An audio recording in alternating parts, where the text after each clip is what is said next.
here once again, fishing the beach at Clifton.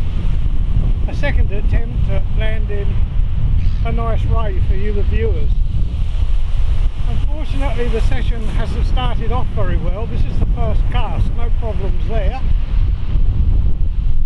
We walked down on the beach to find a large gannet badly injured on the beach, and I hate to see any creature that's fallen foul of the weather or an accident, and so I had to put it out of its pain, which is only fair and only right. Anyway, back to the fishing. Welcome to Clifton once again. 2 rods out again. The conditions are not totally favourable. We're fishing at dead low tide, and I would rather it be from 2 or 3 hours before high up to the high tide. But anyway, it's a beautiful afternoon. There's hardly a cloud in the sky where I am. So we've got 2 rods out again. Straightforward running ledger with a pennel rig on the end. Not a pulley pennel, it's just 2 hooks. So anyway, we've made a start. The first casts are out, my enthusiasm's up. A bit annoyed about having to kill a bird, but that's just one of those things. So I'll just put it on to pause for a while, and hopefully in this session we'll have a nice tussle with another ray. Catch you later. Right, look at the big rod. This is a ray. This is running line out, no trouble. This is the one we've been after. And believe it or not, it's dropped it.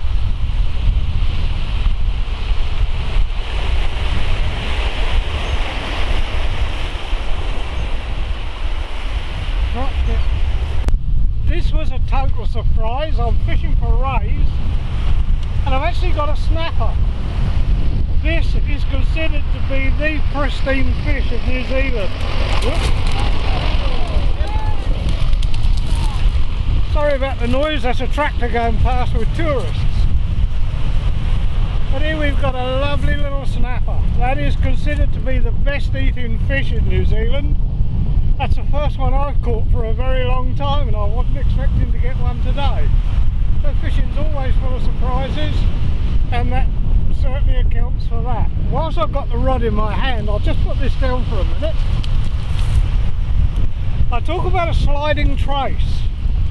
Now here we have this, I presume you've got something like this available in whatever country you live in where you're viewing this. That slides up and down. Now a lot of people put a bead on there to protect the knot from the weight, the swivel, anything from hitting the knot and weakening it. Well, that's all well and good, but in actual fact a hard bead can weaken the knot as well. So what I put on is a small piece of fluoro tube. Now that's quite hard tubing. It is fluorescent, although I don't use it for that purpose. And that slips right over the knot and protects it completely. The bead hits the piece of fluoro, the weight hits that, no trouble, everything's perfect. So there you have it. It's such a simple rig. That's what's left after that snapper has had a go at it. There's a 4/0 hook on the bottom, 3/0 hook, keeper on the top, usually a whole pilchard on there, but he's obviously devoured that. So there you are. You can't get an easier rig, and it works for me. I'm not saying it'll work everywhere, but it works for me. So again, catch up with you later.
Well, I said I'd sign off, but this is just too good to...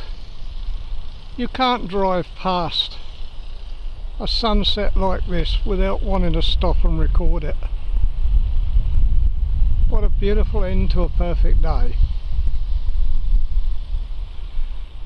A nice eel in the bucket to take home, that'll keep my wife happy. A small ray, just £5. That was put back. And now a sunset like this. What an absolutely glorious day. And it's a joy to share with you. Okay, signing off now. Catch you later. Hutch.